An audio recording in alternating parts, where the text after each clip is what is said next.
Welcome back to Two Bald White Guys. I'm Pete. And I'm Damien. What, hi, Dame. Hi, Pete. Have not talked to you in a long time. You were on vacation. You were in paradise. Mm-hmm. How was it? Other than the travel, it was fantastic. You and I should add up the number of miles we traveled in our Hmm. various trips. I just went And to South. I just went to Sarasota area, and so that was not that big a deal. oh, well, I went a little farther than that. Best food you had there. Hello, Jason Brown. Best food you had there. Do Mai Tais count? If you chew on the pineapple, yeah, they do. Yeah, hello, Andy. Hello, it was Andy. awesome. Yeah, I had I had a couple very average Mai Tais, but there was one that was just delicious. Rick Swink weighs in. Danza, everyone, it's good to be back with you. Dame, I got to be honest. Last night, thinking about the show, it had been a while. It has been a while. It feels like it's been a while. It's only been 2 weeks, but 3 weeks for you. Yeah, between not doing the show and the news that I do independently outside of this, I was like, man, I hope I know how to talk to a camera again. This could be rough.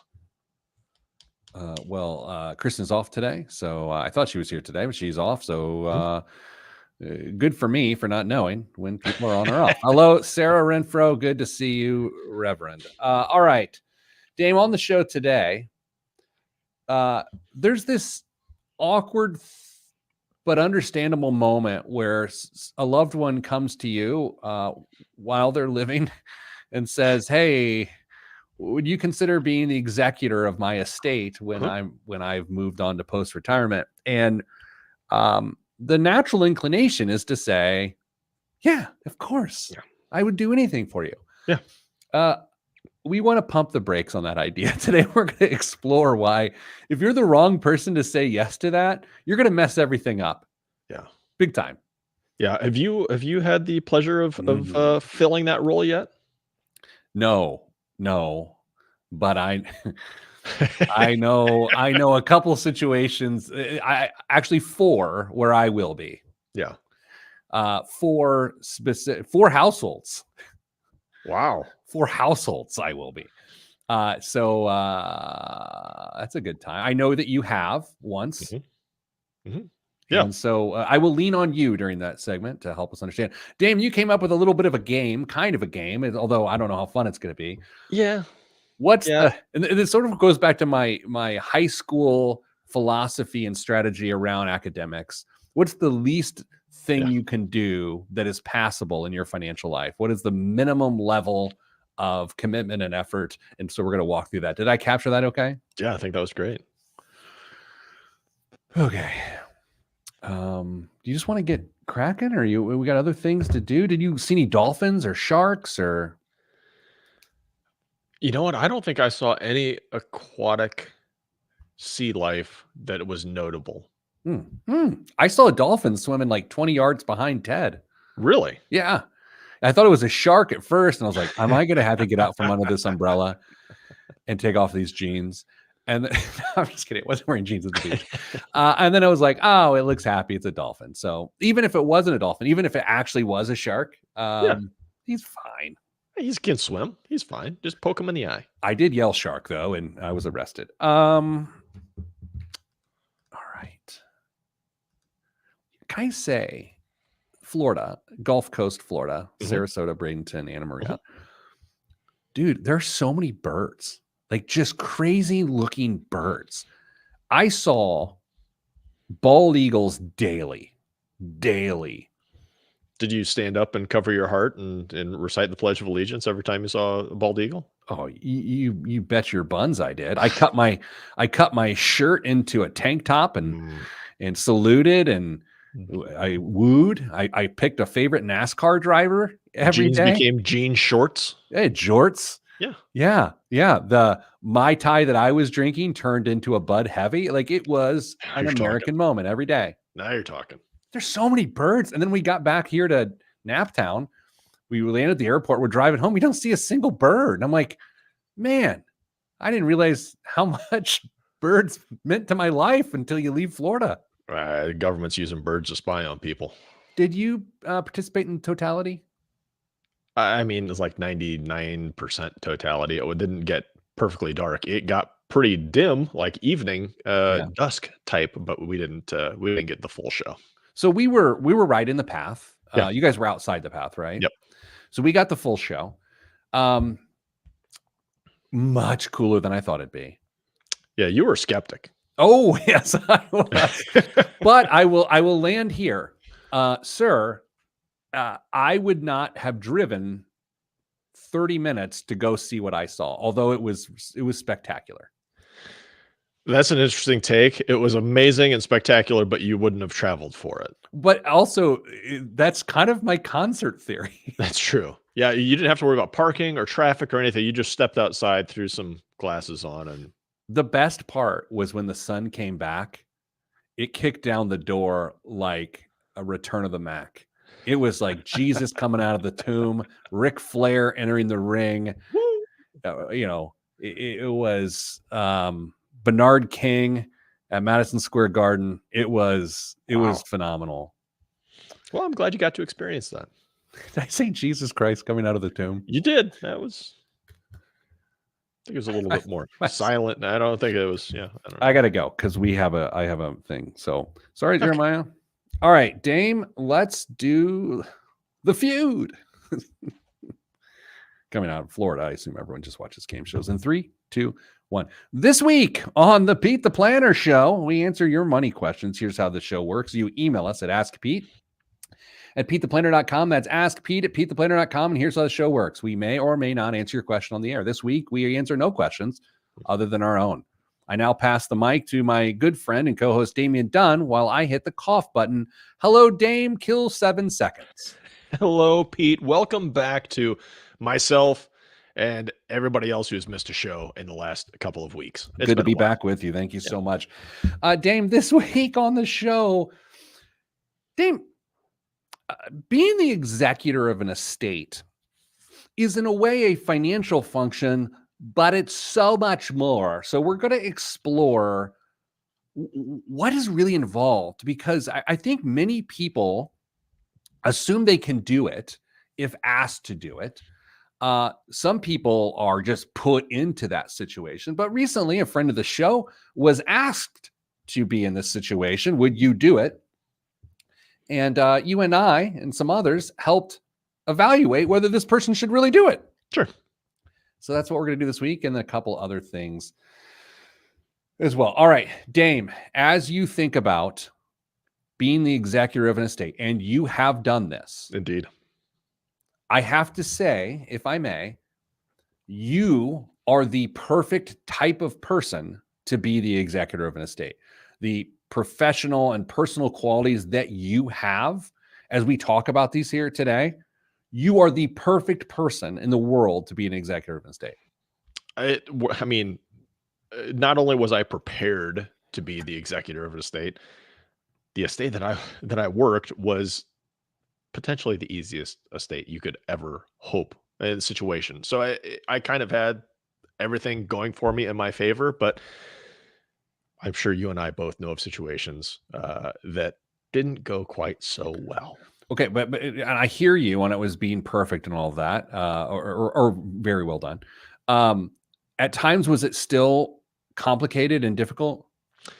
Not necessarily complicated, because it was pretty darn streamlined for my particular case, but that doesn't mean that it wasn't stressful and emotional, and it took, I'm sure we'll get into this, way more time than you anticipate it's going to, and that was for an easy case, an easy estate. So yeah, there were times, talked to an attorney way more than I ever cared to during that, but it's just part of the situation. The first thing that a person needs to make sure, if they're asked to be, in charge of being an executive of an estate, just to sort things out, is, do they have the legal capacity to do it? And I mean, are they sane? Are they, do they have their faculties about them? The funny thing about this, Dame, is I can't imagine getting to a step where you, and I say this with respect, that you appoint an insane person to be an executor of an estate. Sure. But, a lot of times people will create their wills, which is a major milestone for most people, just to actually get to that point where they create wills, and then they never update them. And so the person that they may have named may have, well, gotten older and had life happen to them, and they may not be in a position where they are quite as sharp as they once were, and are probably they're the person you had named at that point. And what happens at that point? Fortunately, they can say no, and hopefully there's a contingent executor named as well, or executrix. But Mm. if that's not the case, then you are going to the court, and the court's Did, going to run your estate. did you use a gendered noun? It's executor or executrix. Yeah, Really? yeah. Is that a thing? You have a tool called Google at your hands. Yes, executor or Jeez. executrix. It is a thing. People in the comments, go ahead, do Pete's heavy lifting. Let them Someone know. needed an extra day in Hawaii. Like, if you're offering, I will gladly take you up. The other elements that we get into immediately are crazy important, but they're tricky because you have to be deemed trustworthy and to have integrity. Dame, if asked to do this and you don't have integrity, a person without integrity would say they had integrity. And so it's sort of one of those weird things of like, does anyone self-evaluate as having no integrity? I'm trying to figure out how that would be proven. I don't remember there being Well, a it's not proven. questionnaire. It's just like if you're self-evaluating, if you're like, hey, someone comes to you like, will you be the Oh, executor of my estate? And you're going, okay, well, these are the things I consider of whether I should or shouldn't. You want to make yeah, sure but some people don't trust themselves. That's actually a thing. sure. I don't feel like I have good judgment. But the integrity thing is weird. Yeah, no, I don't think anybody's gonna say that I don't have any integrity. I do. You bring up a really interesting point, though. I think there are a number of people that would look at this and say, you know what, finances ain't my thing, and I'm not good with money. I don't want to anywhere near this. So I think people would disqualify themselves on that fact. But the integrity thing is interesting. Organizational and administrative skills. This should have people opting out left and right. I mean, Yeah. if you are a mess and you can't handle complex processes, then sir, opt out. And not only that, but you're going to have a little forensic capability as well, because you're going to have to do some digging to try and figure out. I don't know if you've got that on your list, but not everything that needs to be taken care of may be on the surface. You may have to try and find little extra information, or the estate is going to remain open for much longer as people send in claims and trying to get things tied up. All I could think about is that little notepad that people of a certain generation keep next to their computer with all their passwords written in it. That's all I Yeah. can think of. Yeah.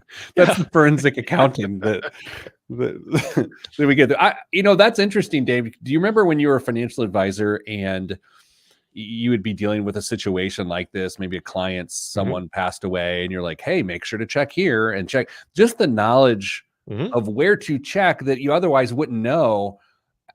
I think that's where being an executor can be done well or poorly, but it's not knowing what you don't know. Yeah, it's you're walking into, especially if it's not somebody that you've had a conversation with or much of a conversation with around this topic. If it's just a simple, "Hey, will you be my executor?" Yes, and you don't hear anything about it until the day you become the executor, you are in for a ride. Can I take a weird path here for a moment, sir? Sure. What if you and I are of sound mind?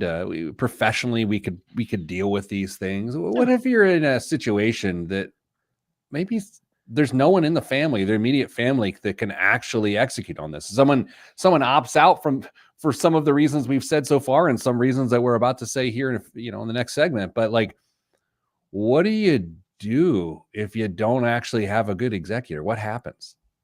Well, it's going to go back to the courts, and the court's going to manage the estate, the disposition of the estate at that point, and that's a longer process, and that's not one that I would recommend. It's a more, and it's not as, it's a little bit more expensive, but it's not as efficient, Correct. not only from a time standpoint, but then you might find you don't get the assets out the back end the way you would otherwise want it.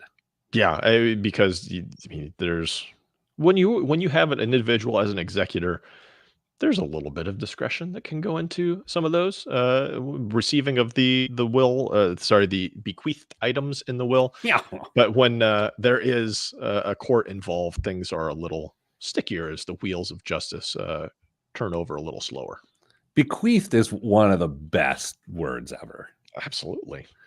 Let's do this. Let's just think about the word bequeathed and take a break. And we'll actually do them simultaneously. When we come back, we're going to get into the time commitment of being an executor. And then we're going to get into the awkward times of being a co-executor with someone and why that's a nightmare. All of that is next right here on the Pete the Planner Show. I'm Pete the Planner.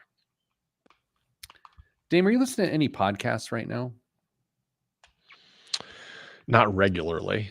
It's really hit and miss. There's no series or regular periodic news podcast that I'm religiously into on a week to week basis. On my vacation last week, I started binging Smartless. It's Jason Bateman, Will Arnett, the voice of Batman, Will Arnett, Yeah. and Sean Hayes. Yeah. Of Will and Grace fame.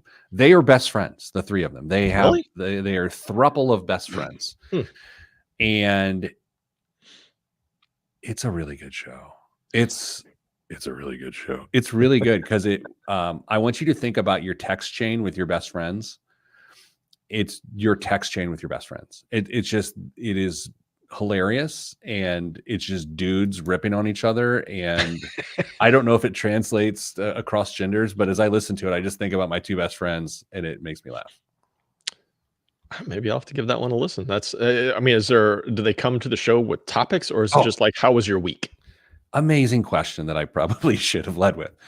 Every week they have a surprise guest. One person is in charge of bringing the guest that week. They read a little bit of a bio. The other two guys sort of guess who it might be. And then they interview a very substantial person. Well, that's interesting. And so sometimes these are people they don't know that they were able to go through. And sometimes it's like their other best friends.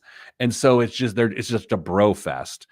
And if you enjoy, not that if you enjoy Hollywood, because that's weird, but if you enjoy like movies or cinema, they talk a lot about acting and directing and those sorts of things. So anyway, I encourage you to listen to it. I think you would enjoy it. Start with, Bill Hader from Saturday Night Live. Sure. Find the Bill Hader episode. Okay. It's a good one to start with. Thank you for the recommendation. Also, we have a recommendation in the comments. Boss Hog of Liberty is always fun to listen to. Okay, Jeremiah. Let's move on. In 3, 2, 1. Back on the Pete the Planner Show, talking, the fun topics like when someone asks you to be the executor of their estate and what you need to consider with that.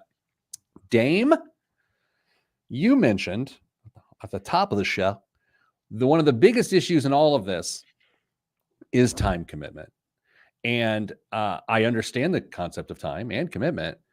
What sort of, talk to me about, quantify this. Like, what are we talking? How many months does it take? How many hours a month? Like, what are we talking here? You've done this. Estates, at least back when I did it, and I'm pretty sure the law is the same. Estates have a minimum of 90 days to be open. If nothing happens, if nobody submits claims or whatever, if everything can be tied up nice and tightly, 90 days. You're going to be an executor for 90 days of an estate.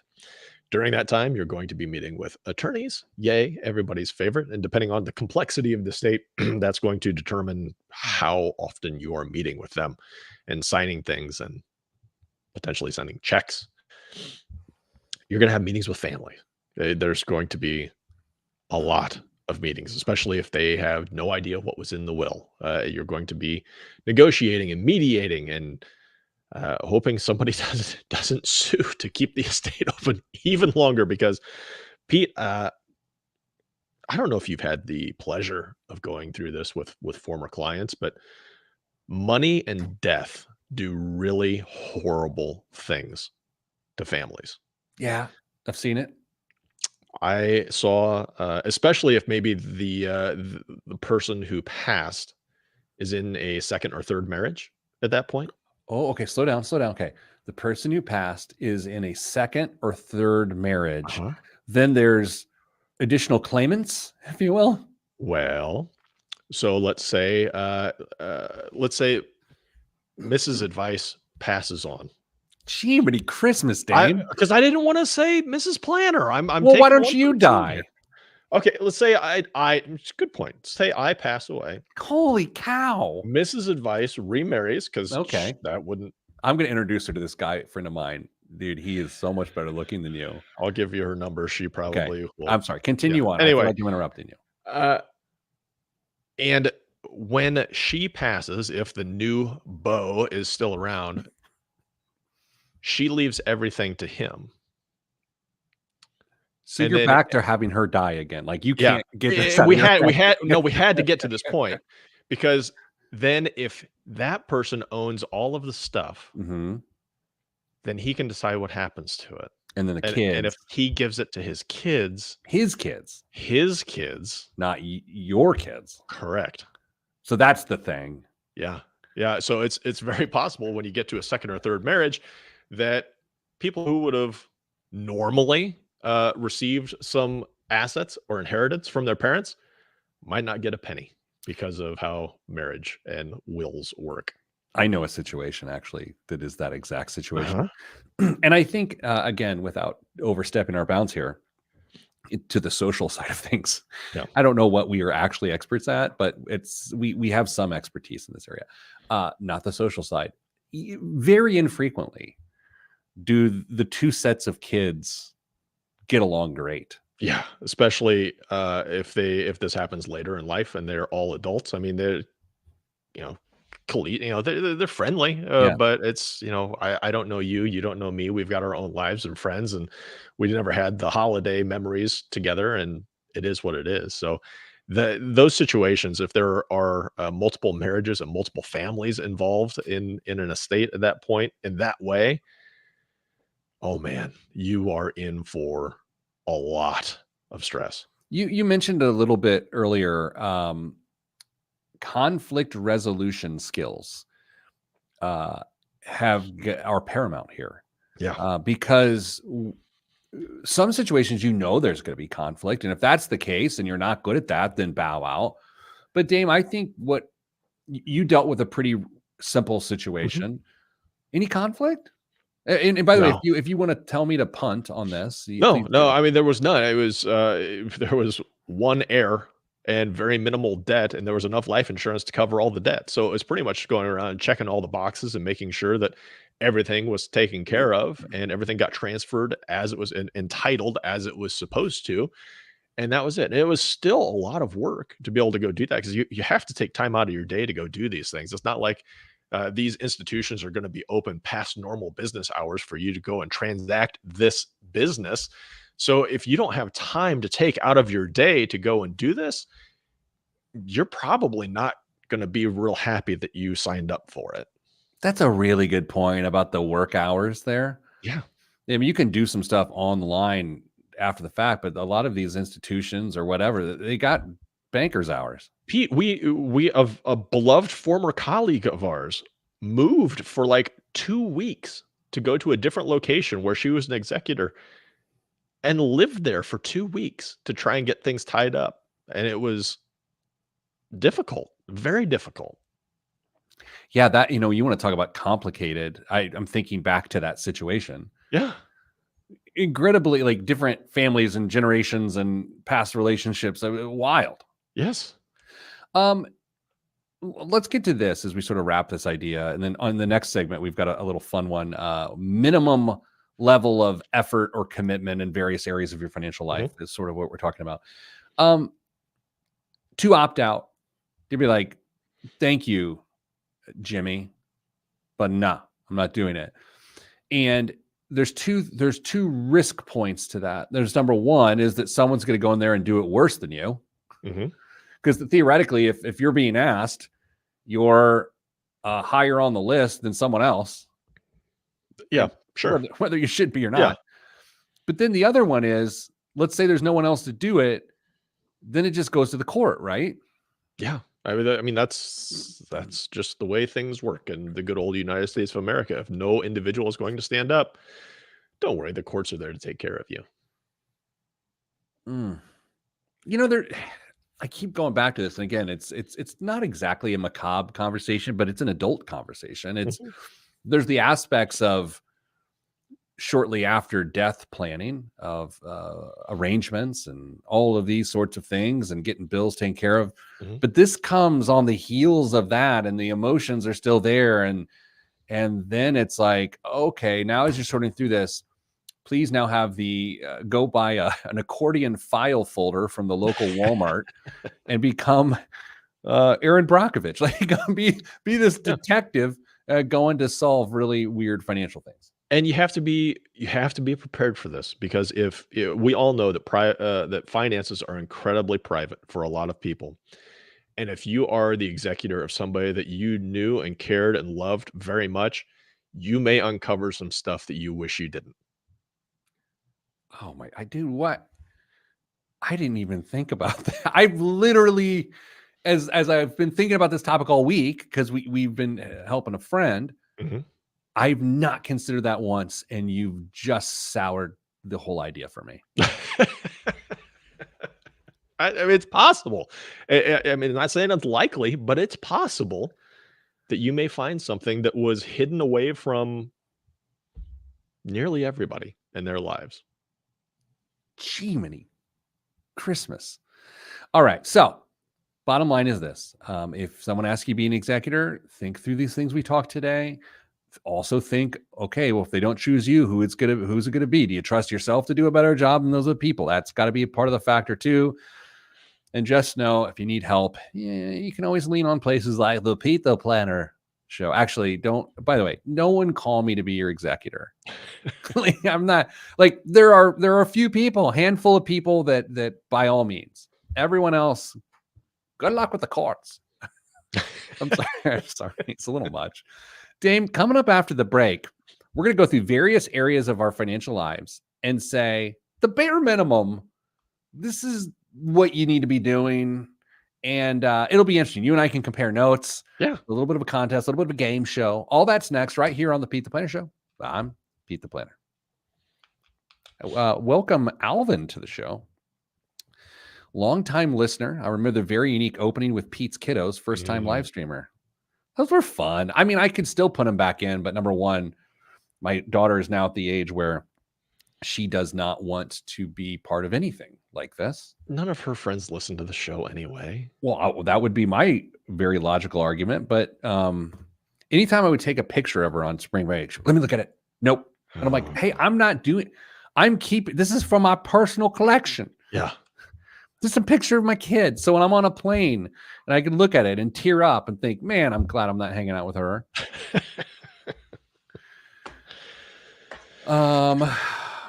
Jason has a question. I have a question that is tangentially great.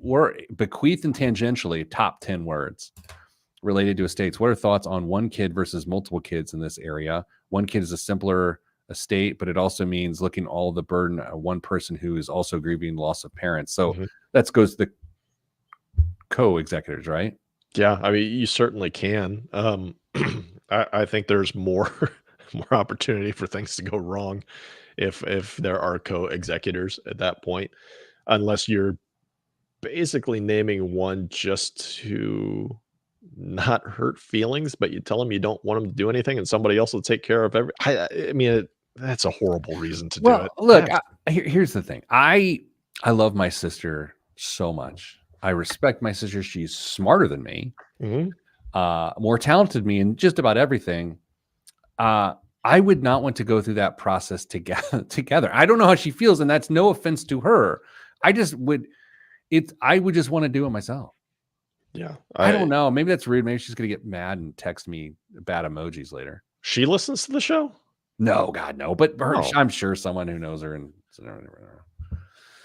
okay. Dave, we do got to keep it moving, but I have to share my latest guilty pleasure that could alienate some people. Oh, great. Let's do it. And this sounds political, but I promise you it's actually about business fundamentals. Okay. You know where I'm going with this? No, but I love watching the Trump media stock crash. It is my favorite thing in the world.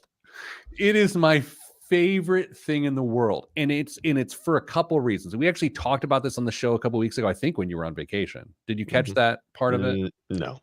My prediction was, my fear is that whenever former President Trump cashed out after the restricted period, he would leave all these supporters or holding the bag, the bag, and they would lose everything.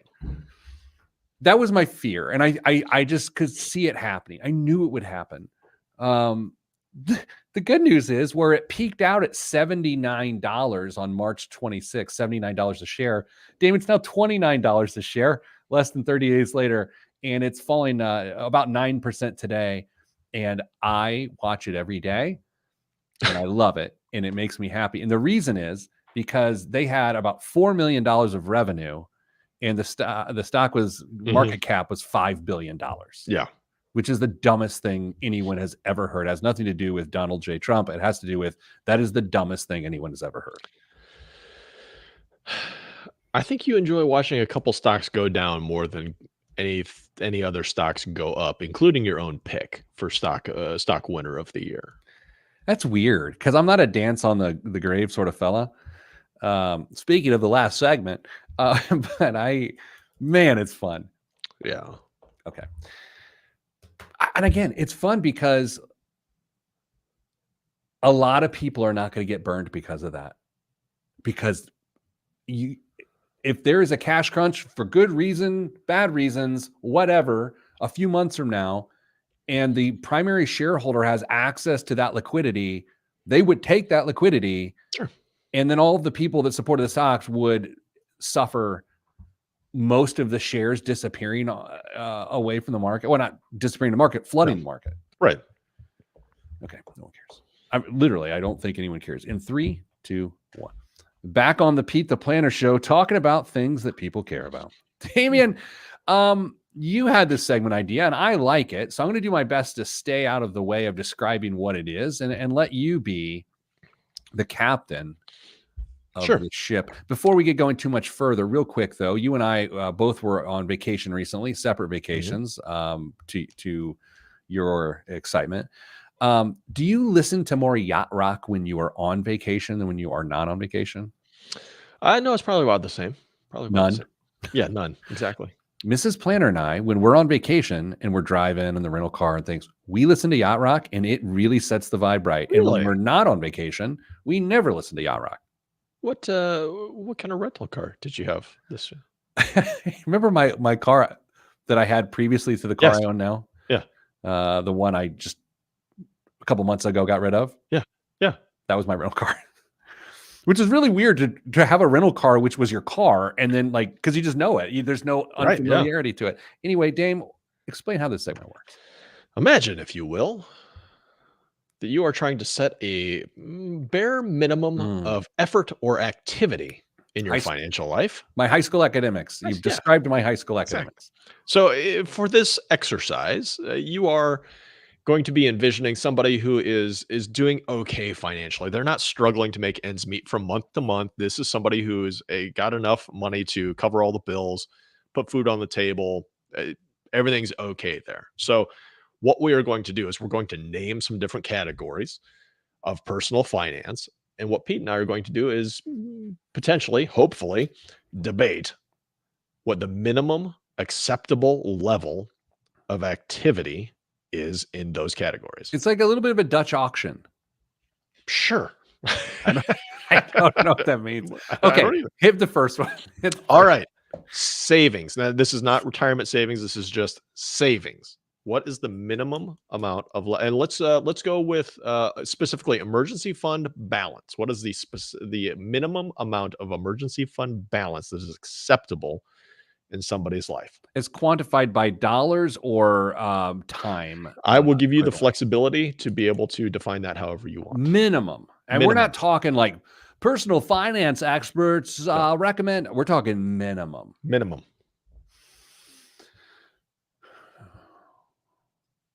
$2,500. All right. I was going to say $1,000. Okay, because I wanted to say $1,000, but $1,000 Is not much. not anymore. 20 But- years ago, you and I were saying $1,000. Oh, we're talking minimum, absolutely bare minimum. I think you could probably skate by on most emergencies, get you out of a pinch for $1,000. Now, 2,500, obviously way more comfortable, but now we're talking about additional levels of competency or levels of preparedness. Here's how I think about it. It's actually quite practical. Some of that $2,500 in an emergency that involves insurance would be the deductible. Sure. And the remainder of that $2,500 would be the incidental expenses that are a part of that.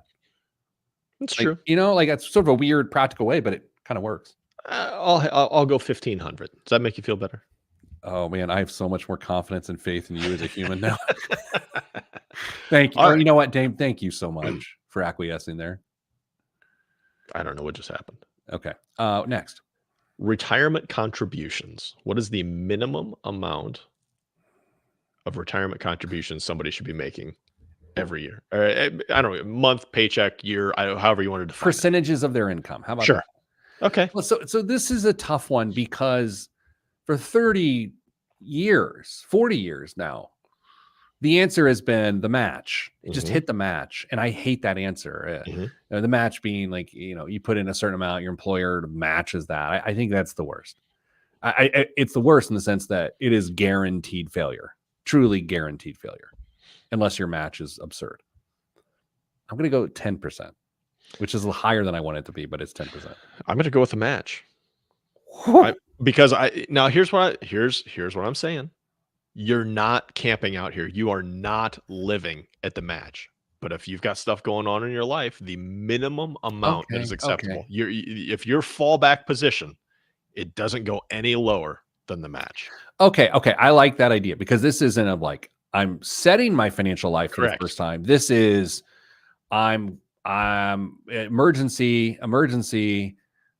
I'm not going any lower than the match. Yeah. Okay.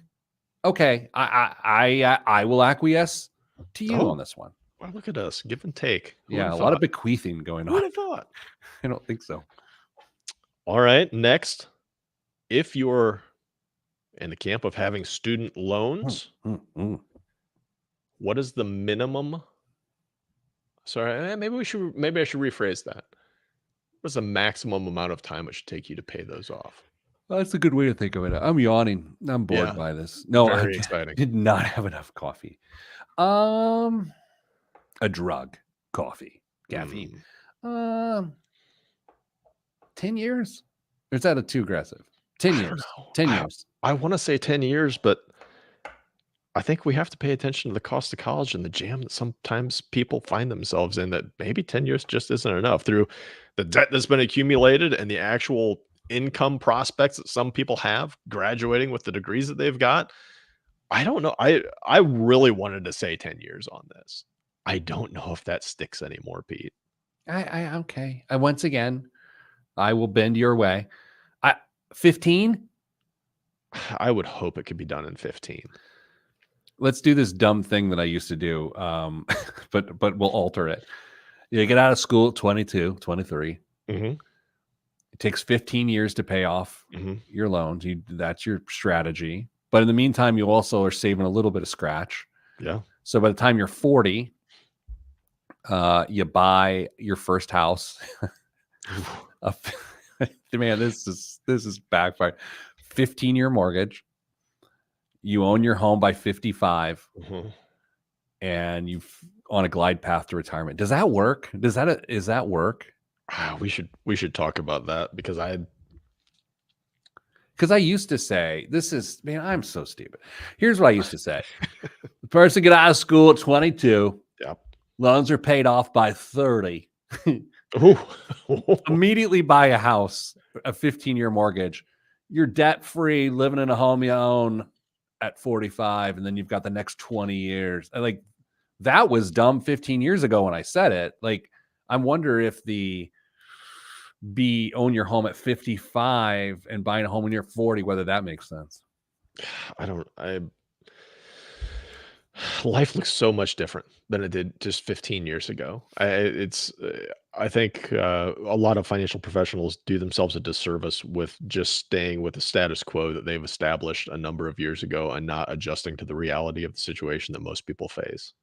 You're salting a wound that has opened for me here recently. You did it. Right, right. I've got so much published material out there saying like, Nick should do this because I know, but like the times have changed. So if a person in modern times is reading what I wrote in 2010, it Danza in the live stream notes that recently,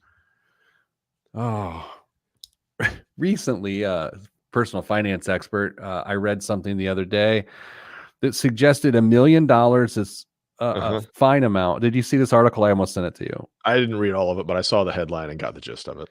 $1 million is enough money for just about anybody in retirement, primarily because at 8% a year of withdrawals, it's $80,000 you can live on. That was the guidance that the article. I didn't send it to you because it was over the weekend. Dame, what? Well, when you figure that you're going to average 12% return, okay, so it's unbelievable how outdated some of my published advice is some 10, 15 years later. And yet, Dame, there are people doubling down on things that don't work in modern media, in newspaper articles. Why would you do that? That person raked another one of their employees, a very well-known employee, over the coals for saying that 4% was closer to realistic. Let's take a break and calm down. Dame, coming up after the break, biggest waste of money of the week in the news, right here on the Pete the Planner Show. I'm Pete the Planner. I looked down and we had 15 seconds left in that. I couldn't believe it. That went really fast. And I still had more categories, ones that I think we really could have happened to have some discussion around. I saw that article this weekend, man. I could not. I mean, I can believe it. That's the thing. It's so stupid, though. You'll be fine. $1 million, 8% withdrawals. You'll be fine. What? I don't get it. Why would you say that publicly? Sequence of returns does not consider the person that is giving the advice, apparently. Here's some math for you. Based on 10,000 market simulations, a 60-40 portfolio, taking out 8% over a 30-year period, you won't make it. You have a 67% chance of failure. A 77% chance of failure. I just bad math in my head. 77% chance of failure if you take an 8% withdrawal on a 60-40 portfolio. You have a 77% chance of failure. Yet in the media, a personal finance expert is telling everyone to do this. 77% chance of failure. That's because they only espouse, to my knowledge, one way of investing, and they anticipate 12% annual returns.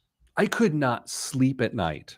No. If I was noted in the media saying something that 77% of people would fail at. Bet he listens to Yacht Rock. I don't think so. Man, Yacht Rock is good. And when the Michael McDonald cranks in, you're like, oh, yeah.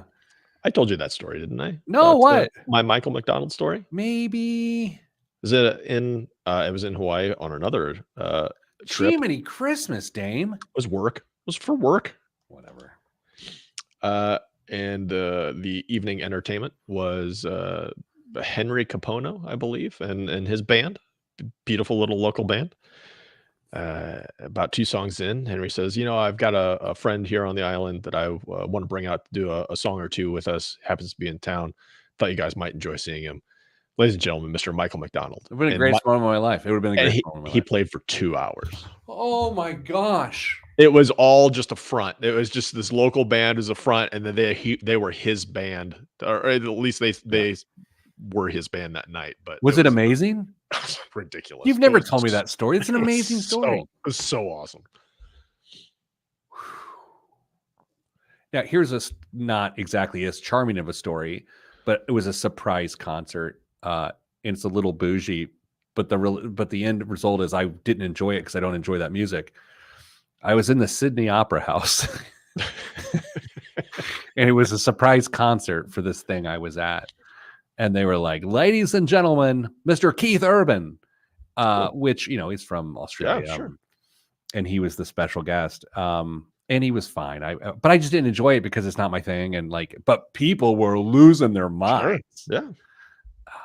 They had 2 hours of oh man, Mrs. Planner's gonna love that story. Oh, it's great. So there's somewhere, I'm sure I can't put my hands on a picture of me with Michael McDonald, and I am clearly enjoying myself. We're doing what? Say less? Like what? How are you enjoying yourself? Like photographically, you're enjoying yourself? I had a couple. Had enjoyed yourself. Had a couple. Jeez. I don't know. You said it.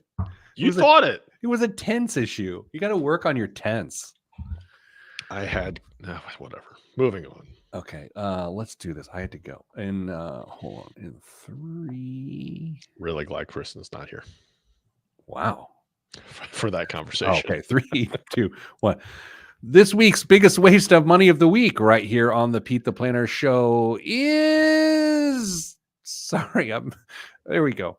It is the Burn Gyro Dial Golf Watch. Burn pays tribute to the game of golf with its newest limited edition timepiece.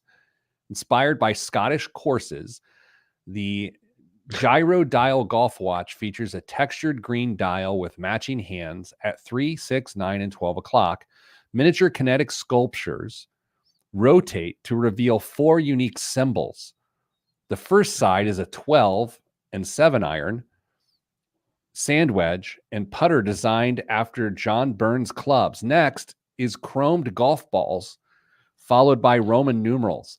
The final images are sports-themed numerals and the brand's signature typeface.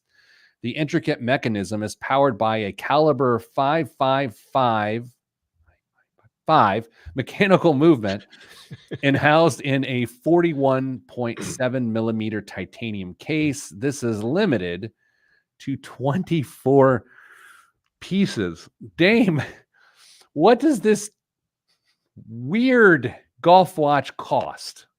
Too much. The dial does. Gosh. Is this interesting to you? I love watches. I really do. And this one isn't my cup of tea. But it's titanium. I don't movement. It's going to be. I'm going to be way under $25,000. $27,700. Kristen would have guessed like $2,500. I wouldn't even pay $2,500 for that. Dame, what's in the news this week?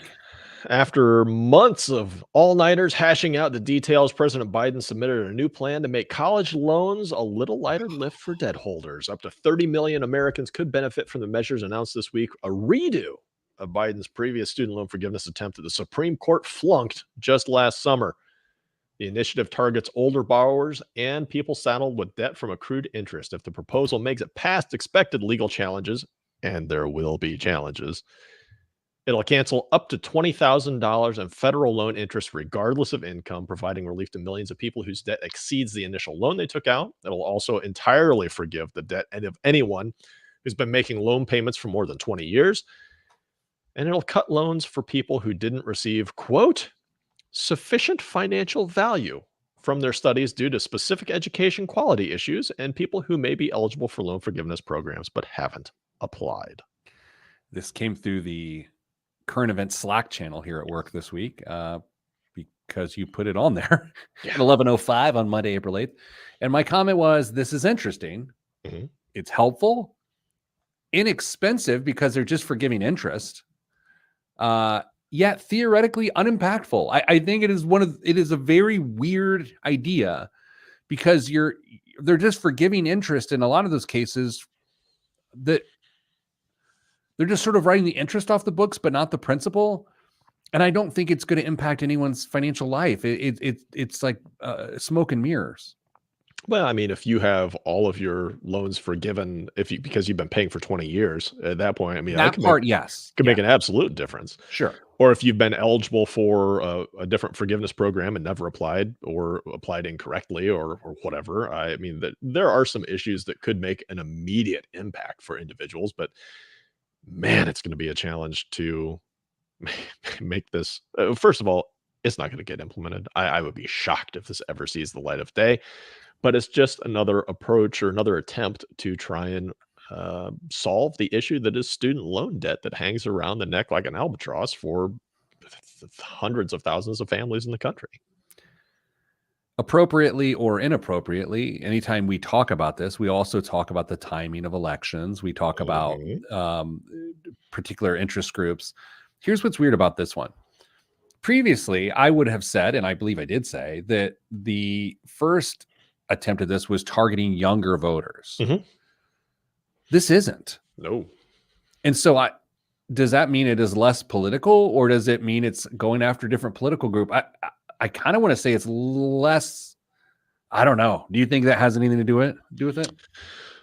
I if I had to guess, I would say it's less political. I think this is more of an approach to try and actually fix situations that are just out of hand. Honestly, if you've been paying on student loans for over 20 years, something's gone wrong. Whether that's an issue on your side or an issue of the system, who's to say? But if you're paying on student loans for that long, yeah, something needs to be addressed.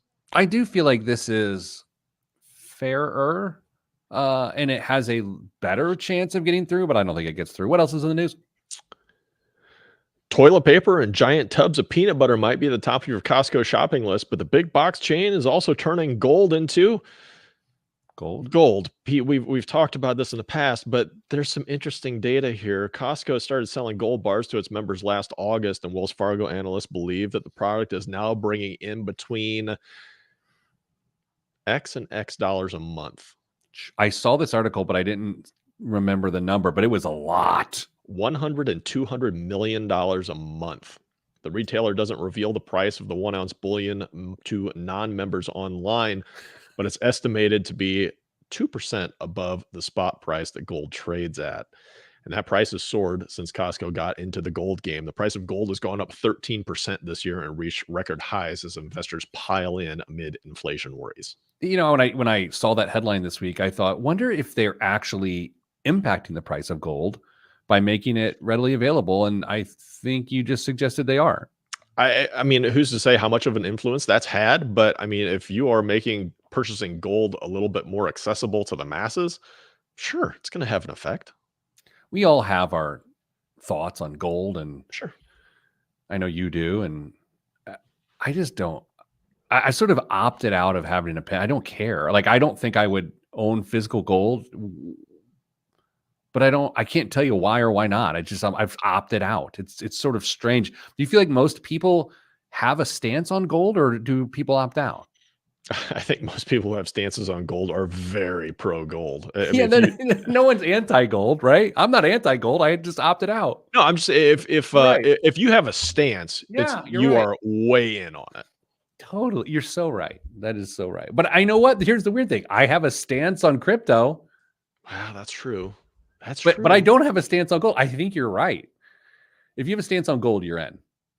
Yeah, I feel I feel pretty good about that declaration right there. That's good. What else is in the news? Last story, maybe? News that'll make science and econ teachers high five.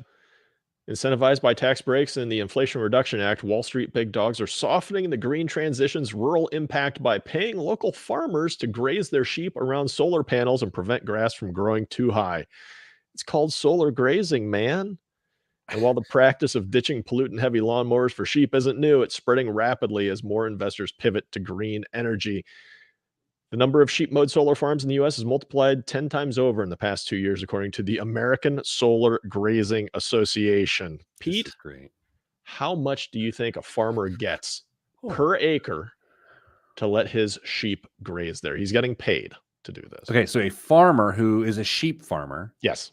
brings his sheep Yes. to these solar farms. How much does he get paid an hour?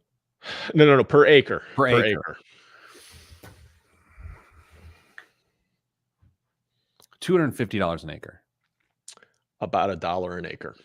Boy, I am out of touch with sheep solar mowing practices. Shame on me. Shame on my household. My family, my support system is hanging their head in shame, weeping at how inadequate my sheep mowing solar farm knowledge is. Well, $1 an acre. I find that hard to believe too. I'm probably gonna have to go to the American Solar Grazing Association and look some of these numbers up. Do a little Yeah. more research. Wow. Wait, the sheer number of acres it would take to make money. That was a sheer joke. I know, I caught it. Okay. Maybe next week Kristen will be back. Maybe. I believe she will be. And then I'll be back. Yeah, I think we just keep doing a show. Let's until we get to Yeah. May, and then it's whatever. Dame, happy post totality. Good to be with you. Good to be with you. The rest of you sending good vibes because good vibes are all that's in the budget. I'm Pete the Planner. This is the Pete the Planner Show. Man, with 5 minutes to spare. Look at that. So without all Kristen's yapping, we can get some work done. Yap, Oh, yap, yap, Lord, yap, yap. Lord. I don't mean that.